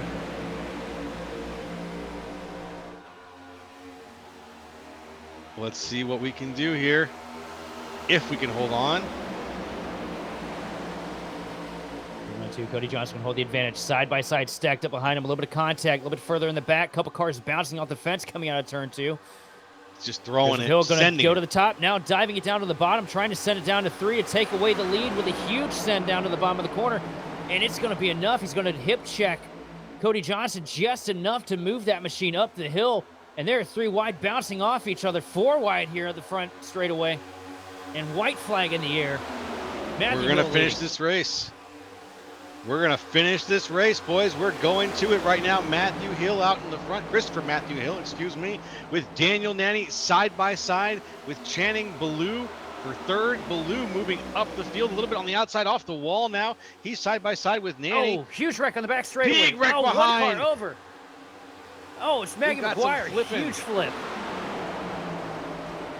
Amazing. Throwbacks to Tommy Gossett. At the front still, it's Christopher Matthew Hill coming around, looking for the line. Cody Johnson's Matthew around. Hill. Richard Garcia through the grass. Huge crash on the front straightaway. Channing Ballou takes Christopher Matthew Hill wins the race. Channing Ballou takes second. Daniel Nanny takes third. Holy shit, is it over? It's over. What a squeeze. Oh my goodness. Big finish for Christopher Matthew Hill, Channing Ballou, and Daniel Nanny holding off at the front of an absolute, just a blowout, a massive wreck that we're going to have to maybe show you another view of. I kind of wanted to see that bad boy a second time here. And beautiful news, Maggie McGuire has exited the vehicle under her own power. She's messaged in the driver chat. Everything's okay, but holy shit, what a ride. Amazing. Let's see what happened here. That was the pass to the lead. Tommy, a little bit of Hail Melon action up against the fence. Coming out of 4. And right around here, you can tell this ain't going to happen. This ain't going to work. Yep, something's going to happen here. McGuire gets down a little bit. Everyone's still holding it. She's trying to do everything she can to make it through here alive. Yeah. Slides up, and she slides up the hill a little bit, but they all wreck anyway. And holy Jesus. Oh my goodness. And then it was the 07. Oh my God, did she land it? Did she drive it back to the line? Plants it. All 4. Keep your foot in it. Drives across the line. I think she lost steering there, though. That's why she backed down so much. Oh, man. But still to drive away from that at all. Quite the hit, quite the drive. Maggie McGuire, well done.